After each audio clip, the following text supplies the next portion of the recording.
guys, welcome back to the Fermented World channel. Today we're adding finings to the New Zealand Pale.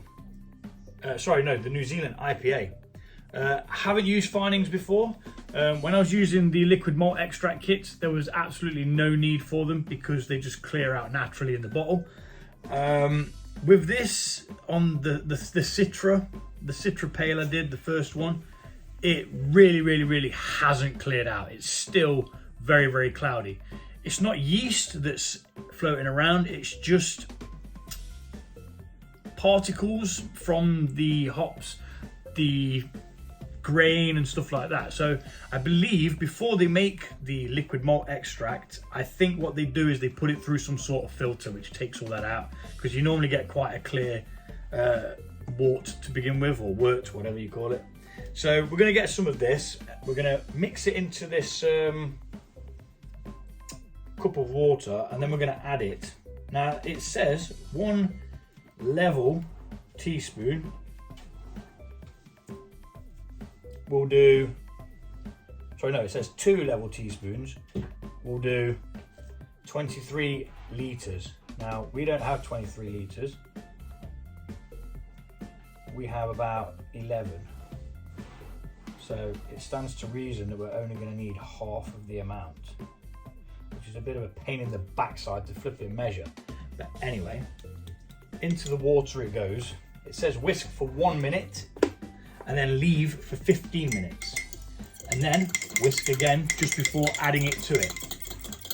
Now in the instructions that I saw online, it said to gently stir it after.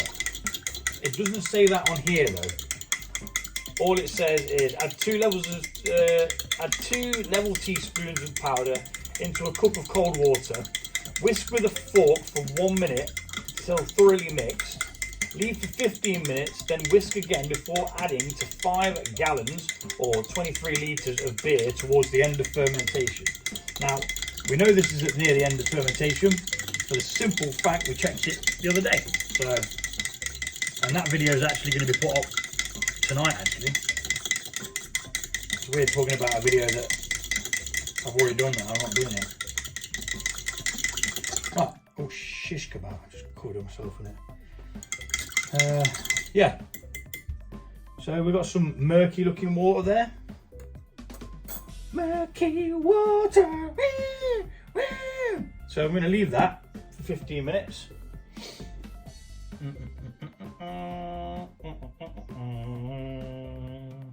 And then I'm going to whisk it again, and then we're going to add it to this. So see you in 15.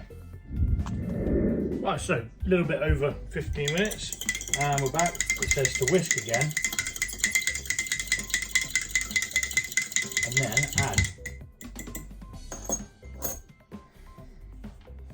add it to the brew.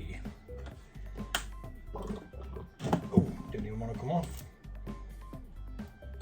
Oh, gosh. Pop that on there for now. We're going to be bottling this tomorrow, which is why we're putting this in now. Like so. And it says gently stir, so I'm actually going to use this hop bag that's in there to gently stir that around.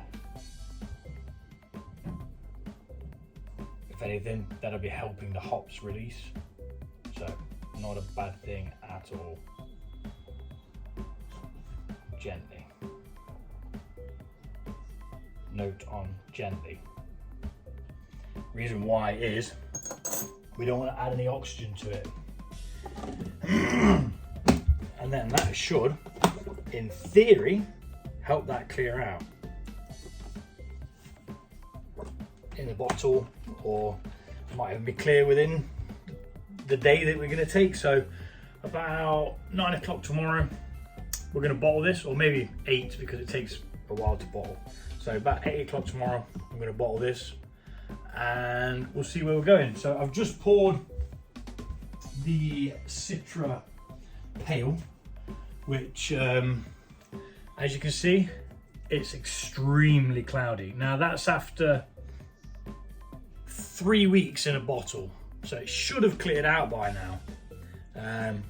But I'm used to doing it from a liquid malt extract, like I said previously. So,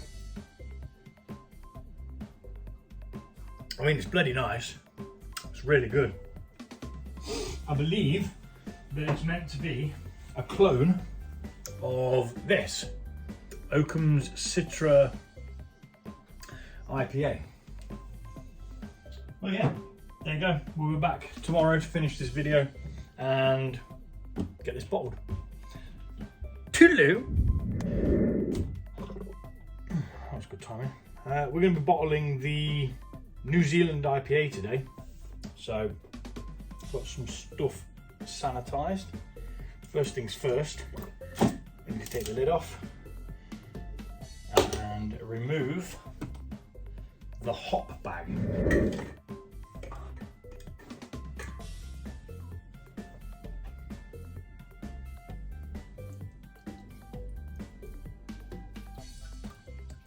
Try and get some of the juicy hopness out of the bag. Don't particularly want to waste anything.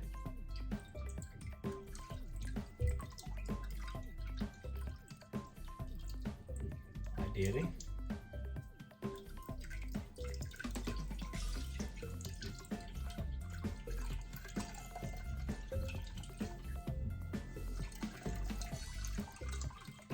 Right. A quick wash of the hands.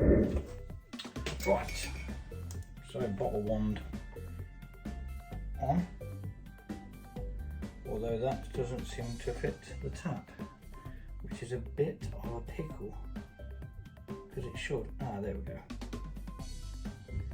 Just needed a bit of general persuasion. I've got loads of bottles at the side of me. Before we do start, we need a hydrometer reading.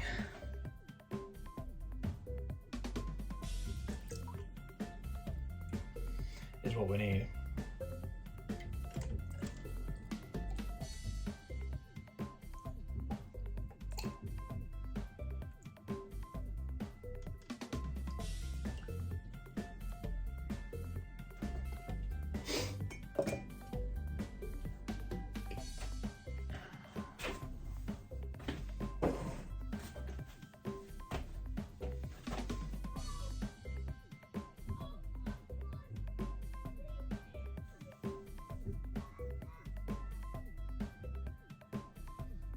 Someone's having fun upstairs. Every time I let go of it, it turns. Stop turning. 2, 4. About 8, I'd say. 0.8 final gravity. I'm not going to tip that back in there because it will probably disturb the sediment to the bottom, which we're going to try and bypass, obviously.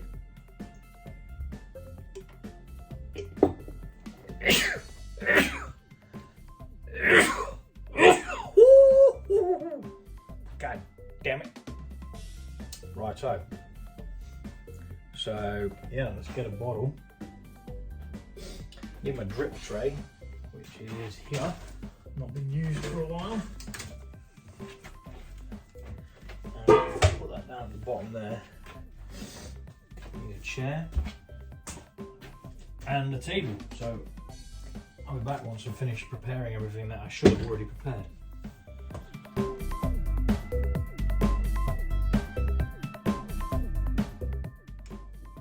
So we're down here now. This is bottle 1. It's got a spring-loaded piece on the end there, and as you push that down like that, there we go. Sometimes takes a minute or two to get going.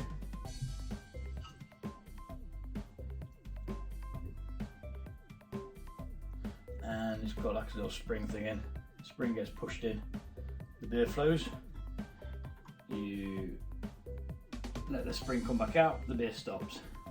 It's well clever, and it's very, very helpful. Very helpful little tool. I just wish I could see the flipping beer level.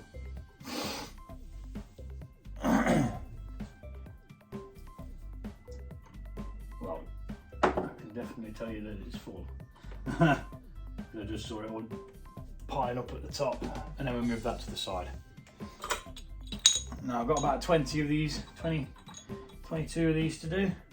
So I'll show you a couple of them, and then I'll speed the rest up, because it's pretty boring. When you've seen one done, you've seen them all. Just seeing the levels is difficult in artificial light. Some bottles are darker than others. We let it filter this line here, and then we pull the wand out, and it gives us a perfect amount in there. I'll do one more, just for the grin. Yeah, this bucket came with a tap as well, so helpful, definitely helpful. Not necessary, but you know, it does help. Saves you using a auto siphon.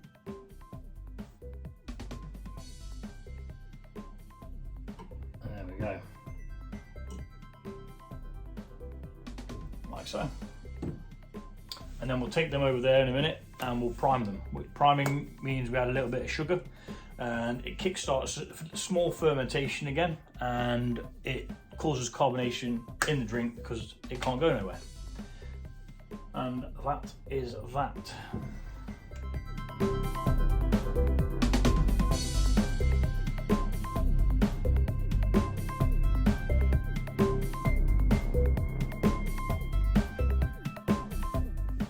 Ten down, 10 to go.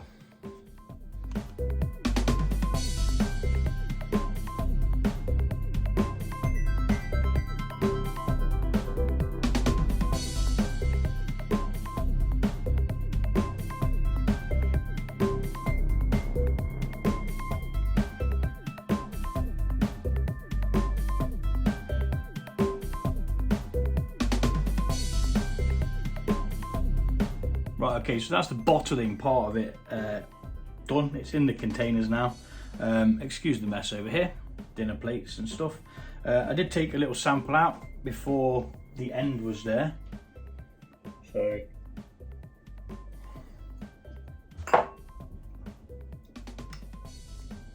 yeah, that's really nice. Very smooth. Plenty of flavour. Marvellous. Fan-dabby-dozy. So, we're going to look for something that's here. And to each one of these, we're going to add 1 teaspoon of sugar. I use brewing sugar just because it's what I've got to hand. You can use table sugar, you can use honey, you can use absolutely anything that contains sugar. And just by scraping off the top like that, I make sure that they're all going to be evenly carbonated. And I'm not going to bore you with doing any more. I'll do 3 and then I'm going to speed it up.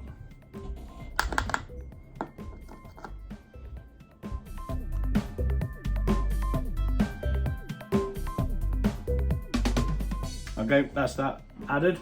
Each one's got exactly the same. We're going to tip it upside down ever so slowly and then back, just to help it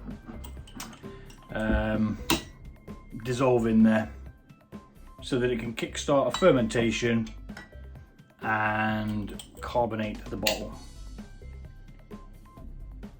We just want to make sure that it's dissolved in there.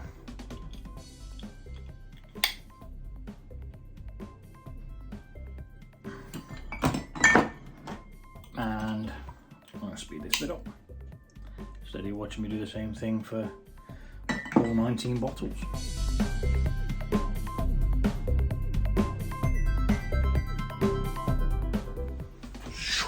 So there you have it. We've got 18 bottles out of that batch. They're going to sit at room temperature for about a week.